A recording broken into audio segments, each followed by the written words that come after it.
Hello, everybody. This is Jeremy Bruce from Saga Media, and I have a special guest for you guys today, MJ Delre, professional barber. You're a weightlifter with me at the gym. You've got a pretty crazy, cool story about where you came from in the past and in between your life, and you've also started a new entrepreneurship Right. kind of path and avenue, and we want to hear all about that. But first, I'd like to kind of dive into just hear your story about maybe from where you're from, where you went to, and then we can kind of dive into the barber, because you're a professional barber. That's pretty popular now. It isn't just hair, it's beard. You do mine. Look how good I look.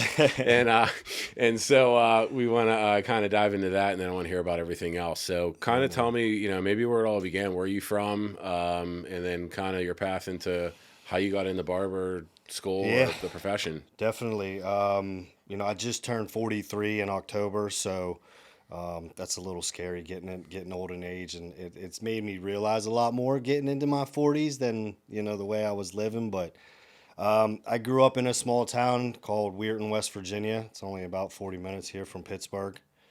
Grew up there my whole life. Athlete, played sports all the way since I basically could walk: basketball, football, soccer. And I think that carried me through a lot of my childhood. And, small town living, high school and everything was great. I never had too many bad experiences. I always had pretty much everything that I needed. My family, my mom and dad worked hard. My mom was a teacher. My dad worked for Weird and Steel. And, they provided a good life for me and my sister. I had no complaints about my childhood. Some people have some stories about bad parents. I didn't have that. My story kind of went left at some point in my life, and finally I'm back on the right track again. But I think that happens with people. Things happen and create a circumstance, and you go off path, and sometimes it takes a little longer than others to get back on track. So Now from Weirton, I believe you lived in Southern California. yeah, so So I grew up. that's a big shock to It was a some. big transition. Yeah. So when I graduated from high school, sports was like my life. I played basketball almost every day. We were in summer leagues. That's just what we did. And when we were done playing sports, we tended to go to somebody's house and begin to party. It was the normal lifestyle when we were in high school. Our parents would come after games on Friday nights with us and hang out. So what happened was I made a decision to not go to a small school and play basketball. I probably could have went to West Liberty or somewhere small like that, but I decided to go to WVU and be with a lot of my friends instead. And I think that kind of sent me on a track the wrong way initially, right away. I always had structure in my life. I always did well with structure. And this was like the first time in my life that I really didn't have that structure because I was on my own. I was a freshman in college. It's time to do whatever we want. So it kind of got out of control there, but yeah, that's kind of the beginning stages of that.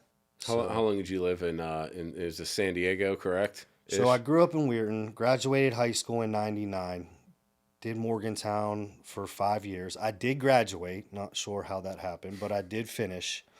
And then in 2005, I drove across country to California with a buddy of mine and ended up being there almost 6 years. So 2005 to 2010. And I didn't know what we were getting into. We had jobs lined up. My buddy's brother was already out there, so he had a plug with a mortgage company, and we moved out there. We had a little bit of about a month off to kind of hang out and get our bearings, and we jumped right into the mortgage industry. So I sold mortgages for about 2.5 years, right when the crash happened, like '07, '08. So I was in there kind of at the beginning of the end when it started to tail off. But that was an experience. There's Man, when we start talking about it, it's the memories pop up like So crazy. I got my start in real estate shortly before that. So it was, the real estate market was going good. I wasn't in mortgages, but people that I dealt with in business and friends that I knew, they did really, really well. Hmm. They were telling me, they're making $250,000 a year, well into the six figures. Yeah. And then I remember one of my friends, and it was a company that I dealt with to get mortgages to buy, investment properties for myself, but they one day all showed up to work, and then they told them they were, and this was around beginning of 2000, maybe middle of 2008 when that started all coming down. So like for you guys, was that a similar story with the mortgage crisis? Well, yeah, I mean, I knew nothing about mortgages. I had just graduated college. I knew we had a job lined up, and I didn't want to stay around here anymore. So that's where we went. So we had to start at the job, and we went through the training and everything. And it was so foreign to me, man, because I didn't take school seriously. Like I went down to WVU for one reason and one reason only, and I got that accomplished. So. But when we got out to California, it was different. You know, we got around a bunch of people. There was a lot of younger crowd about my age, mid-20s, that were doing this mortgage bit. We were selling home equity loans. Yep. So we were dealing with a lot of people that had subprime credit. They didn't have money. They were in a bad situation. So, you know, some of these people were borrowing money way above what their house was actually worth, but that was what the market was like back then. Yeah. You know, a lot of these people were getting homes approved at a value that was way more than what their house was. So we were able to get them into a second mortgage that was more than what their house was worth. Yeah, and it was, you know, so recipe for disaster. Well, that's what happened. Yep. You know, obviously that's what happened, but So when with that situation with your company that you had worked for, was there like a point in 2008-ish that they did you leave the company voluntarily, or did they come in like the store? They shut it down. Yeah. They came in. We had no warning really of it. I think probably some of the other guys that were major in I was just a pawn in the company basically, you know, making my manager money. But, you know, I remember, they came in and the week of, things were like real weird. You could just get this feeling in the air something wasn't right because there had been talks about it in the air.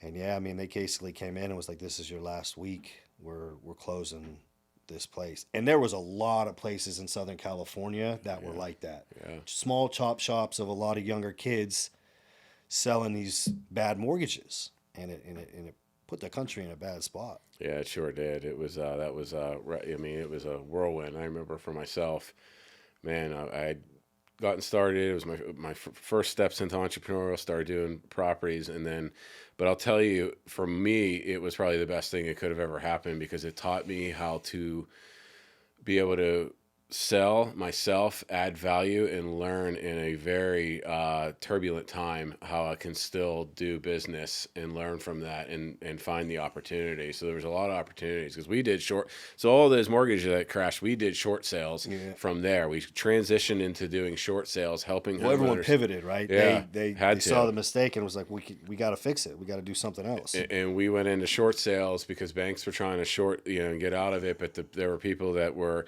you talked about living beyond, maybe beyond their means with getting loans. I remember people having $430,000, $700,000 in debt on their house that was only worth $300,000, and they literally were going into these houses and they didn't have furniture, but they had a big house, and they would rent a center furniture for their parties and their gatherings. It was ludicrous, and so I remember we transitioned because we saw the opportunities of the short sale, which it was kind of a win-win for everybody. The homeowners were not going to go through foreclosure and have that on their credit, and then we helped them navigate through that, and we could buy the property from the bank because the bank was going to go to foreclosure anyway. There was no way for the homeowner to save this deal.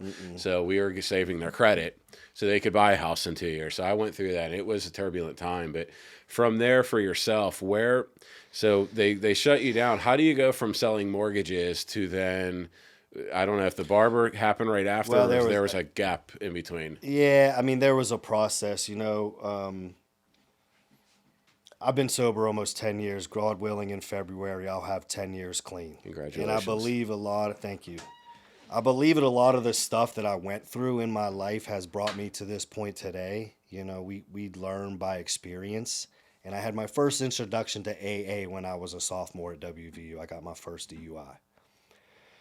And it's funny, I was thinking about this morning, that I was introduced to this 13 years before I actually got sober. So it had been there, it was planted there, but I ignored it. I did it to get off a DUI, do my penalty, go back to school and start living my life the way I wanted to again. Well, what happened is when I moved to California, I was introduced to more. I'm a small town kid coming from West Virginia. We moved out to California, and I got introduced to a different way of living. At one point, we had our drug dealer living in our apartment with us. I mean, that's just how daily it was. And, to look back at it, it's sad to say, but that was like normal living for us. Like the people that I surrounded myself with were doing what I was doing, and it just kept me further going down the rabbit hole. And it was tough. We had a lot of fun out there. I would never change anything that I went through because it's made me into this person today. I have stories and experiences that I can share with people to hopefully help them to not go down that road that I went, but I wouldn't change it. I never hurt anybody physically. A lot of emotional drainage on family part and things like that, and more let down on myself. But I was in a bad spot for a while there, man. Like towards the end of California, I made it 6 years, but the 4 years that I was there, I was in addiction, you know, and I would go to work and I would be broke within a couple days because I had to support a habit that I had. And, God bless my parents. They did everything for me that they possibly think they could when their child is in a situation like that. Like, how do you handle that, right? Like, do you just kick them to the curb and let them go? And I know parents that did that to their kid, and it worked for them. But I also know parents that did it to their kids, and they're not here anymore. So it was a slippery slope. And I'll tell you a story. I remember this was the last day that I was leaving California. I'd been out of work for 6 months. My parents enabled me without them even knowing that they enabled me. I created a situation, and I did that where I made them feel bad about the position that I put myself in California. So I needed their help to continue going down this path because I would get paid and I'd be broke in a day or two. So I needed them to fund my living while I was in California. And I took advantage of it for a while, man, years. And that was one of the hardest things that I had to let go. Like when I started doing some real work, the effect that I caused, the ripple effect, I thought it was just all about me. And then now down the road, you see that all these people are trying to help you and you just keep pushing away. So the last day, I remember I was at my sister's house. She had just moved to California. She had been there about 6 months. Her and her husband moved to California for a job transfer, and they were living in Manhattan Beach. So I drove up in the afternoon, and I started doing my thing. I was hanging out on the roof and having some beers and enjoying pretty much the last day that I was going to be in California. Well, I didn't have my drug of choice at that time during the day. My dad was flying in that night at about 5 o'clock. This was like 1 o'clock in the afternoon. Well, the bright idea gets off. Let's drive back to Huntington Beach, which is about an hour and a half away, to go get what I really wanted. Missed picking him up at the airport. We were supposed to go to dinner and, have a nice night with my sister before I left. And I completely, ruined that because that was the addiction that I didn't want to do that. I mean, at the time I did because that's all I cared about, but it had taken such a hold of me that I was powerless over the way I was living my life. So I went down, I did my thing, I come back, I go into the parking garage. It's dark by now. Like I haven't answered my phone. I've been getting calls. And when I walked upstairs into the apartment, the look of disgust and worry, and I haven't forgotten it to this day. And there was another episode down the road that had happened again when I finally decided to get clean. But my parent, like my dad, he has stuck by me through thick and thin more. I don't even know if I would be able to do that the way that he's done with me. And I'm so grateful for them that's the reason I stay clean today. Number one reason is them and for myself. But I owe it to them for the rest of their life to show them that I got this now and we're on a different path and it's going to be great. So, that was tough there at the end. And then the transition coming home from California was brutal, man. I came home. I was back living at my parents' house again at 33 years old. I had no job. I had no money. I had no direction of where I wanted to go. And that path continued for another 2 years because within 6 months of being home, I got 2 DUIs. Boom, boom. The whole nine. breathalyzer, all the stuff that comes along with that, I dealt with for years. And then I don't like to get into the war stories about what happened, because anybody that's been through addiction knows what that all looks like. What I had to do to save my life was to admit to myself that I had a problem. I didn't realize it was a problem because that was just what I did. And I had created these bad habits for the last 13 years that are almost impossible to break without external help or admitting that you actually have the problem. So what happened at the end, a buddy of mine that I was childhood friends with, we were not good together. We always got into trouble together. He was living out in Vegas, and he wanted to come back home to Weirton area, Pittsburgh area. So I let him come and stay with me. And that week turned into 6 months of him staying with me, and in this pattern of us doing this same, just breaking us down on a daily. We were in the same routine. I'd go wait tables. I'd make like $40-$50. I'd go get us both what we needed because he wasn't working.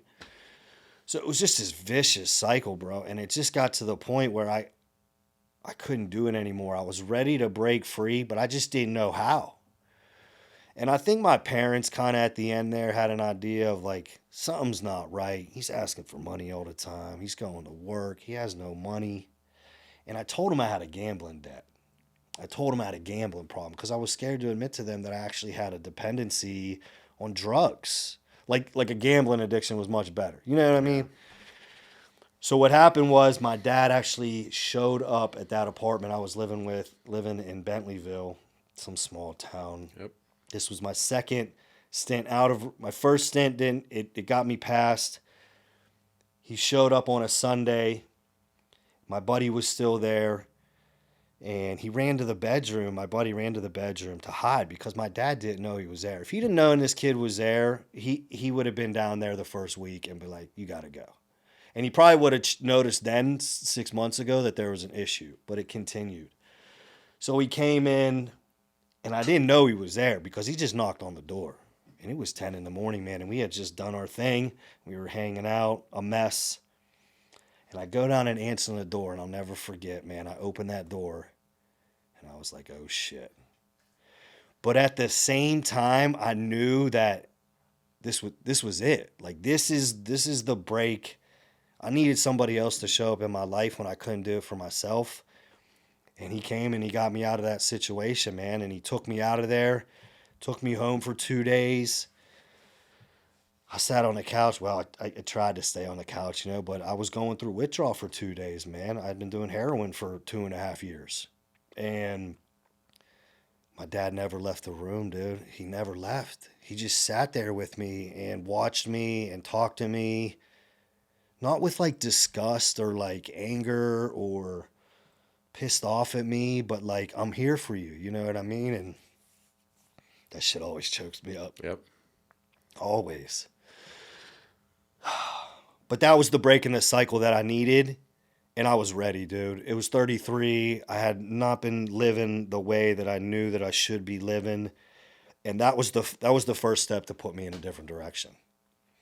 And did the whole stint, man. Went to rehab. Actually, my godfather got me in. He knew some people at the clinic, and I got in 2 days later. And I was in the waiting room, and I already been there once years back.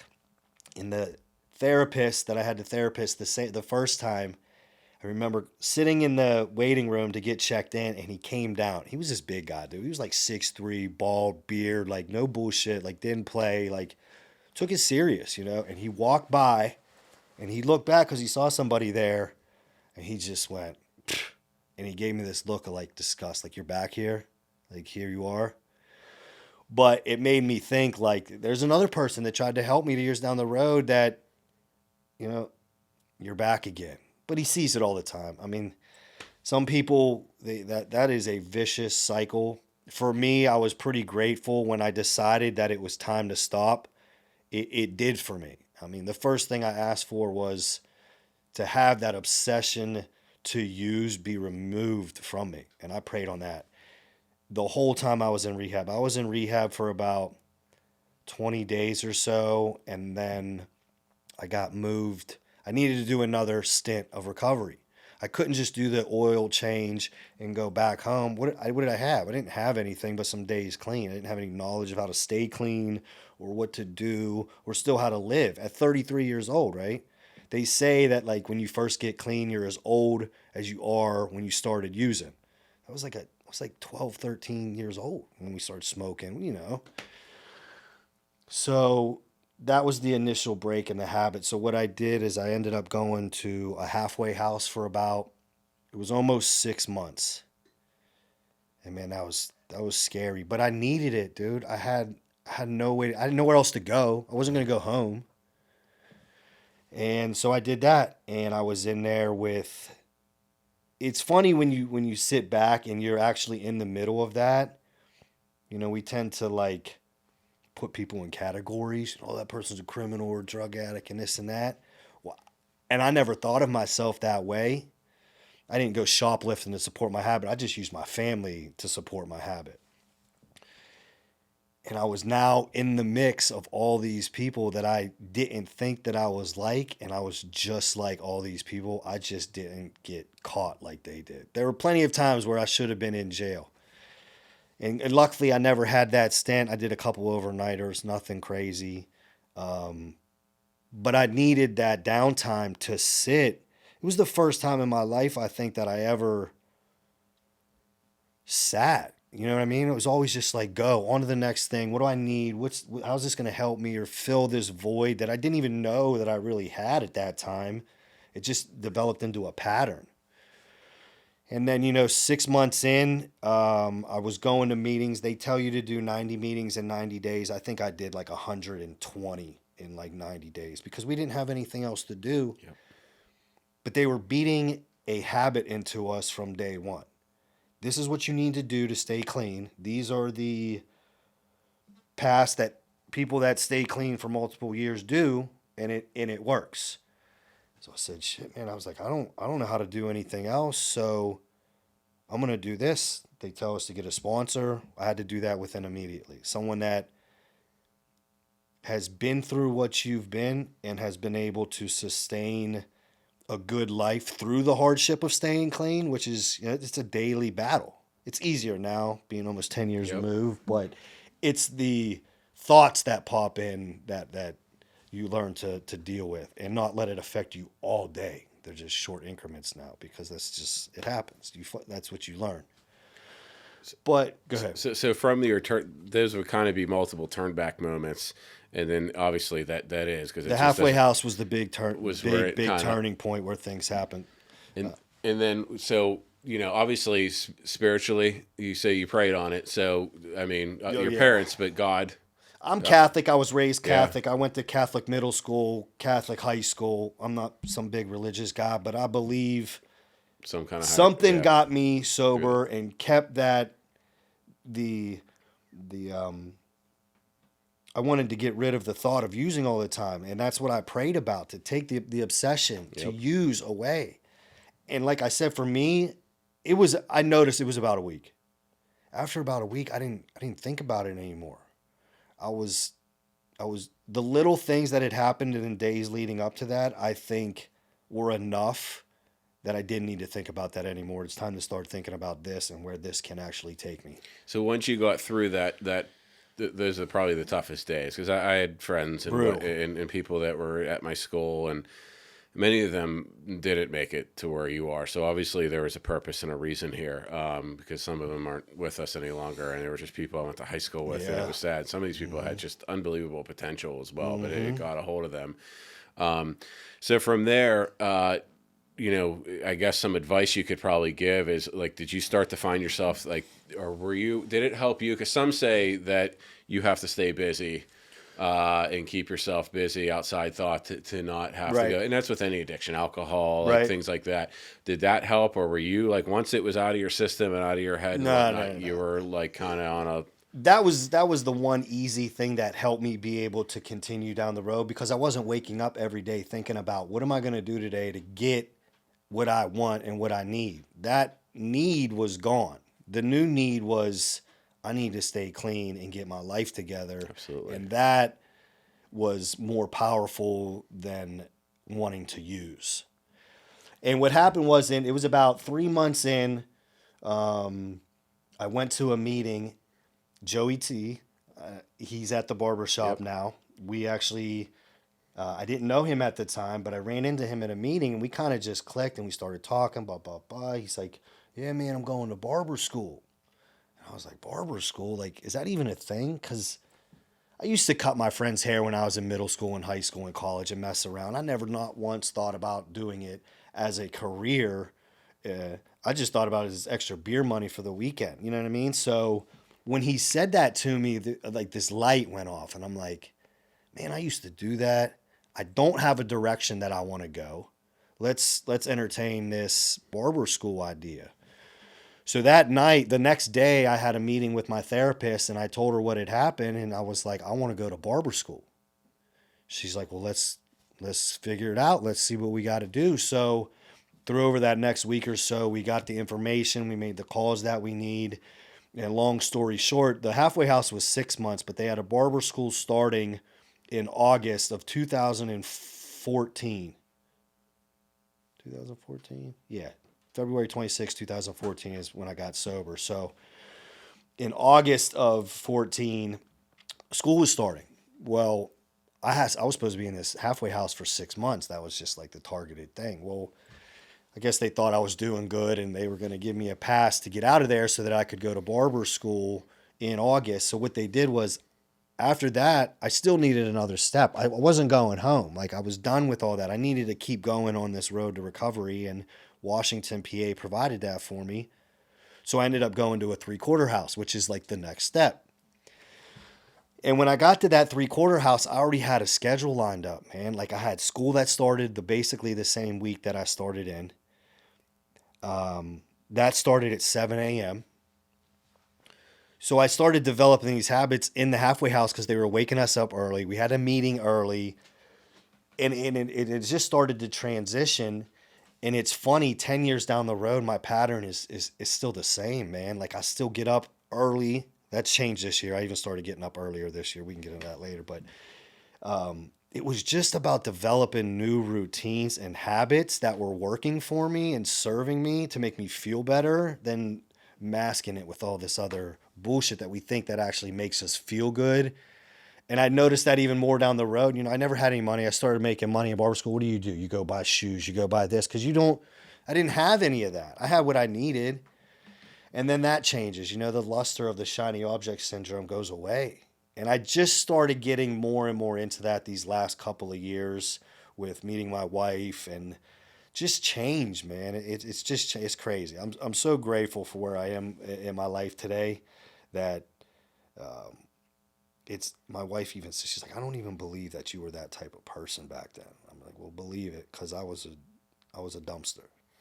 So, in regard to then, as you got into barber, so Mm-hmm. in becoming a barber, first off, the barber shop, tell our guests where it is and who you work with. So we just opened up a new barbershop in Peters Township called Peters Barbershop. My best friend and my best man in my wedding had the guts to open up the barbershop. I mean, we had talking about it for a while. We worked 5 years together at Bethel Barbershop, and COVID hit in 2020, and it threw a wrench in every service industry job known to man, and even other jobs. I mean, it's Yeah. still cutting jobs to this day. But what happened was, I was home for 2.5 months. It's funny, I met my wife very beginning of COVID. And so that started in the beginning of COVID. I was off for 2.5 months. We didn't know what was going to happen. Everybody was in a panic, right? And at that time, I was like, this is kind of nice, to be honest with you, because I had some free time, man. Like, my schedule was 8 to 6 every day for the past 8 years. But I was conditioned that way, so I was used to it. So with the free time that came in, it was just different. It was kind of nice. And then, people started to get a little bit more comfortable. I need a haircut, man. So they started reaching out. I put a post out. I'm doing haircuts at the house. If you want cut, message me. Let's get going. So I took a couple of weeks off, and then I think I bought a quad and started messing around with that with a couple guys, and that got me into the dirt bikes and stuff over the next couple of years. But I started talking to my parents. And I'm like, look, I'm just going to cut hair out of my house for the rest of my life now. Like, I don't have to go anywhere. Everyone can just come here. I wasn't making as much money as I was in the shop, but in my mind, I was like, this is great. Well, that wore off, man. You Yeah. know, you're by yourself. It's long. You're creating the schedule. All these people in your house. COVID's going around. All these people were coming in. And, you know, I met my wife at the beginning of that stage. And it was a weird because she had lost her hair job and her bartending job. Her uncle owns a body shop. And she went to work at the body shop as like a receptionist because they were considered, I forget what they were using. They were it was Essential, yes. Essential. They were Where considered you guys essential. weren't, because I met Yeah. you around that time. All the cars still need to get fixed, but forget everybody that needs to go and make money to support their life. We need cars fixed. But which was grateful for, I'm blessed. I'm blessed that she got a chance to go and do that because it opened up some doors for us down the road. It realized something she didn't want to do, but she did what she had to do. But she still had to go to work. I was having people come to the house. She was like, I don't know if we should be seeing each other because you got random people and I got to go to work and there's old people. Yeah, I get it. You know how everyone was in the beginning, but that's slowly phased away. And you guys, because I think I came because I came to when you were at Bethel, because I think mine wasn't open. It was a cluster, you know what, and so you guys, I think, were open where some weren't, and the girl was cutting my hair, and then I went to the gal next to you. Yeah, Rachel. We love you, Rachel. Yeah, what's up? Yeah, I miss you. Hope you're loving Cali. Yep. And so, and that's how I met you. And then, so from there, you know, it was still kind of a weird time. It moved over, but then I guess you guys decided, and your partner, he was the best man in your wedding. Right. Because you got recently married, I believe, 2022. 2022, September 10th, 2022. And then, you guys kind of around that time or a little bit before this, when you transitioned into taking that chance. Right. And it kind of started when COVID hit. We started discussing, like, is this the time now when do we even go back to Bethel? Because a buddy of mine did not. He went and opened his own shop, and he's doing very well down there. And that's when I think the wheels started churning. You know, we had been there 5.5 years. We were kind of maxed out there as feeling as like growth and potential for ourselves. And I was blessed with the opportunity there because without that opportunity, we wouldn't have the barbershop that we have now. So we lasted about another 8 to 10 months at Bethel before we made the decision that we're going to go ahead and do this and do it together. My man put up all the money. He took the risk. I was just there to support him and make it happen because I had been doing this longer than him, and I was the reason he actually got into barbering. So I brought him into Bethel. You know, we brought a couple people in, and that's when the wheels started churning. So yeah, we decided, you know what? Rachel actually had decided to leave the shop. And that kind of catapulted us into making the decision, well, maybe it's time for us to go too. And man, it was a great decision.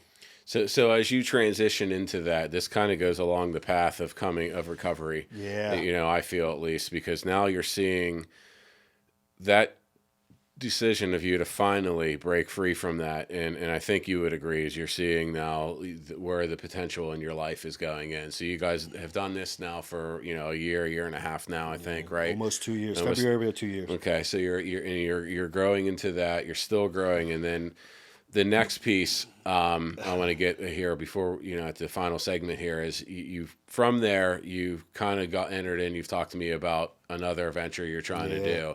And can you get into a little detail of like what it is that you're doing? Sure.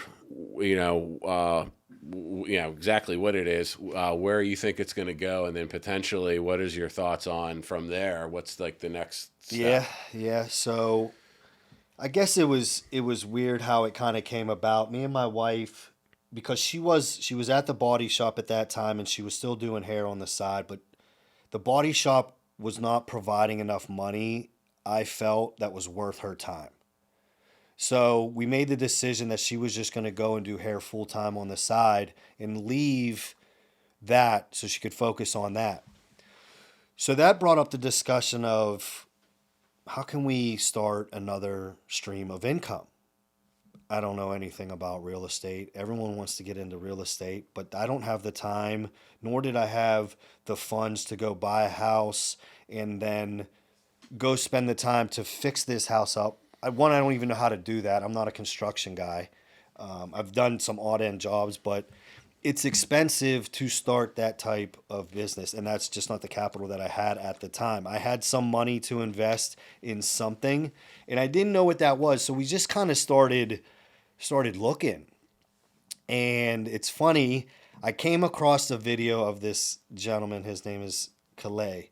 He runs a affiliate marketing business. Now, affiliate marketing is basically like Amazon. Anybody can sign up to become an Amazon affiliate and sell products on Amazon, and then they get a commission when someone buys from their link.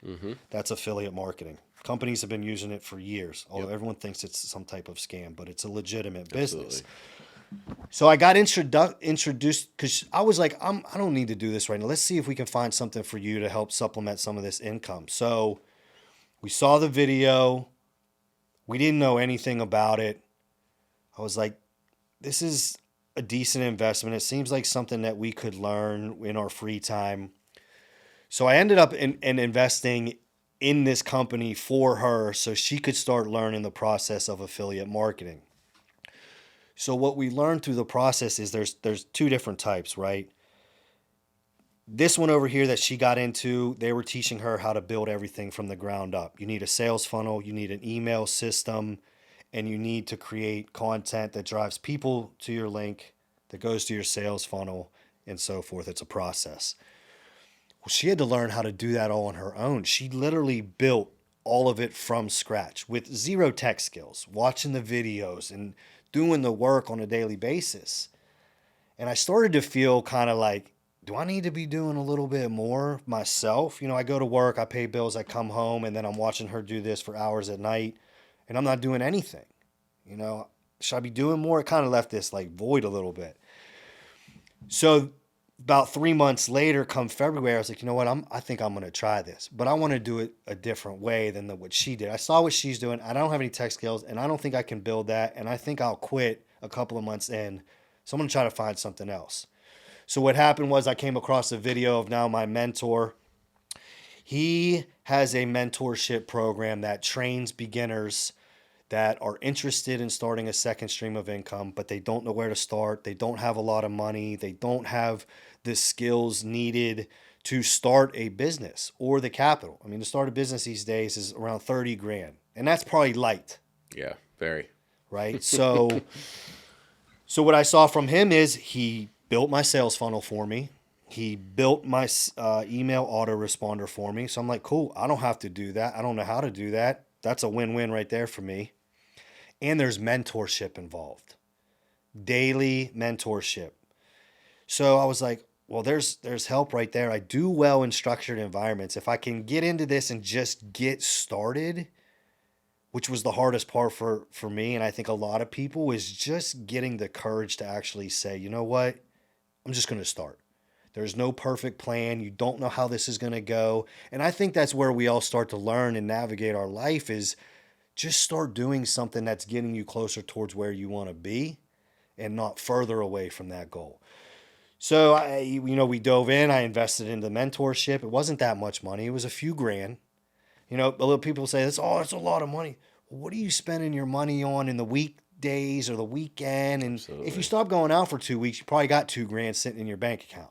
So it's not about the money. It's about your excuse to why not spend the money to if help you're committed or not. Correct. Absolutely. You know, so I knew I made the decision. I got clean. If I can get clean off that, I can do this if I put in a little bit of effort. And that's just what it took. So we dove in, and now it's been 7 months. It's been slow. I didn't have this expectation that I was going to become this millionaire overnight. I saw the potential that affiliate marketing can provide because it is passive, because it runs 24/7. All my job is to do is create content on social media and drive traffic to my affiliate link to show people out there that there's different ways, especially now after COVID. I think COVID did create more remote jobs. I think that's a good thing that did come from it. Absolutely. And there's a lot of people that go to work every day and hate their job. They hate their life. They don't like what they're doing. They're living paycheck to paycheck, but they won't do anything about it. And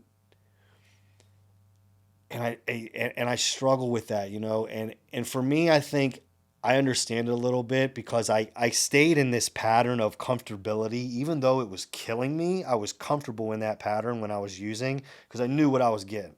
Right, the fear of the unknown and taking a risk and a shot, which you know you've done plenty of times.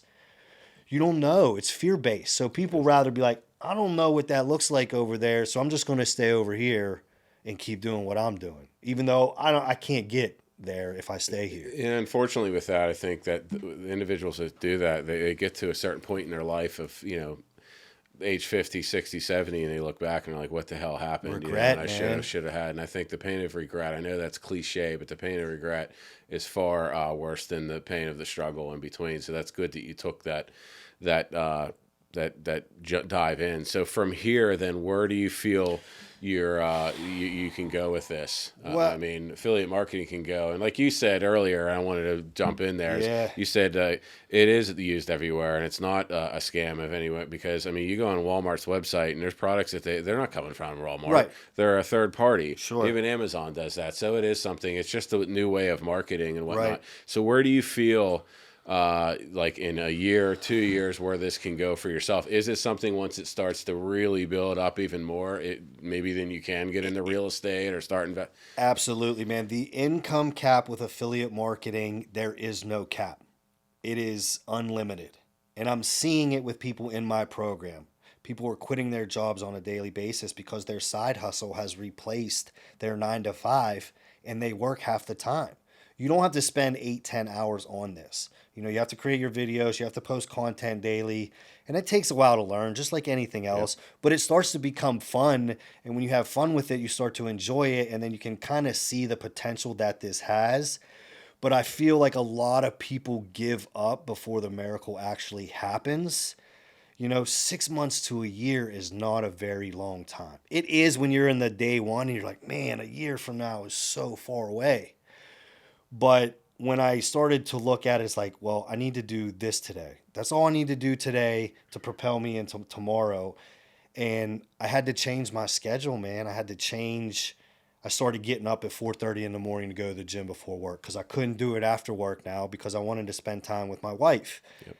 So I had to change that. So that took a little bit of adjustment. So I work out before I go to work. Then I'm at the barber shop from 8 to 5 every day. And then I come home and I spend another hour on this side business. And then it's phones away, man. It's time to relax and spend time with my wife and just let go of the day. You know, you can only do so much. And at some point, you're not even doing anything. You're just going through the motion. Yep. So I don't know where this can go, man. Like, I am not trying to pinpoint this one aspect of where I want it to go. I know that just being involved in this can create a lot of circumstances. Like this podcast, man. Like, you just started coming to me to get your hair cut, like, just recently because Rachel went to Cali. And one thing it was an opportunity that presented itself. Absolutely. If I wouldn't have got started in affiliate marketing, would the conversation even come up about this? And I think this also touches in, I'm glad you brought that up, is when you said when people are afraid of like the 6 month or a year out, like they need to start to see where the process, because if you enjoy that 1% process better. In between, an opportunity like this comes up. So I got to tell you, on my end recently, I spent the last 2 days at the state capitol for policy and legislation and part of my business, and we were lobbying and fun stuff. It was amazing, but I would not have been there if it wouldn't have been for an emergency last-minute trip that another colleague from New York told me to go to Miami at a conference a few months ago, and that's where I think people, they look at it as like, man, it's 6 months or it's a year out, but like you just touched on, this process of you getting into your new venture, then we talked about it. This is a newer venture for us, part of our companies, and we also wanted to like share that. So like if you weren't doing that, I don't know that we would have you on. You know what I mean? You don't know. So you see how this the doors that opens up by growing and whatnot. So couple last things I wanted to touch on, and then I do want at the end you to tell our viewers where they can find your affiliate marketing and everything. You and I have had discussions about certain individuals out there and people that you might look up to that are in these industries that are motivational, that are entrepreneurial. Yeah. If you were to meet one or two, guy, woman, anybody out there, I think I know one of them. But, Yeah, we've talked about yeah, him before, and I was listening to him all morning, to be honest with you. And this is new. This is a new area for me. They talked about like meditation and stuff like that when we were first getting clean, and I just brushed it off, man. I just didn't get it. Like I didn't know about it. And and to be honest with you, starting this new journey with affiliate marketing, just by making the decision to say, you know what, I'm just going to start and we're going to do it and we're going to see what happens. And I just did it in the beginning to start making a couple of extra dollars, really. You know what I mean? Like I didn't know what was going to come out of it. But what I have gotten out of just starting and diving into the work, one, I've learned a ton about the business itself. But two, I think most importantly, I guess, is I've learned more about myself in this process that if I didn't do this, I don't know what I would be doing. I'd probably be sitting on the couch watching football games at night still. You know, don't get me wrong, I still love my football games, but there's priorities now. absolutely. And you just don't know what's going to happen, man. And if you don't give yourself that little risk to get past that fear base, success is on the other side of fear, right? Yep. We don't go through it because we're scared. But if you can get past that and get on this other side, and Ed Milet, he's been the number one guy that I've been listening to, man. And just the way that he talks and explains things. And I think for me at the point in my life with starting this new journey, I couldn't have been introduced to a better person at the right time in my life. You know, talking business and just getting Inspirational. personal. Yeah, you know. So you know this, but for the viewers, I met Ed Milet. I was in Miami for business, and then I happened to go to a conference that was called Fun Launch by Bridger Pennington, and Ed Milet was one of the main speakers. It's why, and man, that just lit a fire when you see him in person. Yeah. And then I go to leave because I had to leave for other business. I couldn't stay for the rest of the conference, and I'm waiting at the elevator, and all of a sudden, all these security people come running over, and I look, and there's Ed Milet next to me, and all these people were trying to get pictures and Yeah. autographs, and then they weren't going to let me on the damn elevator, and I'm like, Ed I gotta Milet. go, and so I go on with them and had a good 30-second conversation. We Yeah. were parked right next to each other on the 7th deck, but it was what a guy and what a story he has. I'm glad he's somebody that you're looking up to. So before we let you go, I would like you to tell our viewers, like, where can they find, is there a website? And we're going to link all this as well, but maybe to talk, because we do this on, Apple Podcast. We're also on Spotify, YouTube, but where can they find, like your affiliate marketing and find you online and whatnot? So to reach me, my Instagram handle is hustle_MJ Delre on Instagram, and it's MJ Delre on Facebook. And then also, you can check out Peter's Barbershop on Instagram as well too. We post a lot of everything on there.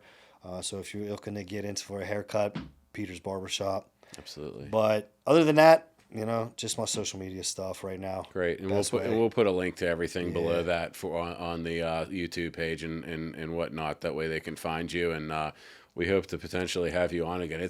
That's an amazing story. I appreciate it, man, and we wish you the absolute best of luck with your venture, and keep growing. Don't ever give up. I appreciate it, man. Thank you for having me. This has been an experience that I wouldn't have experienced, so I appreciate you having me on. Thank you, man. Absolutely. MJ, thank you. And to our viewers, again, YouTube, find us, give us a like, subscribe, Saga Media, and find us on Apple Podcast and on Spotify, and we're on Instagram as well. Thank you, everybody. Thank you, MJ. Let's go.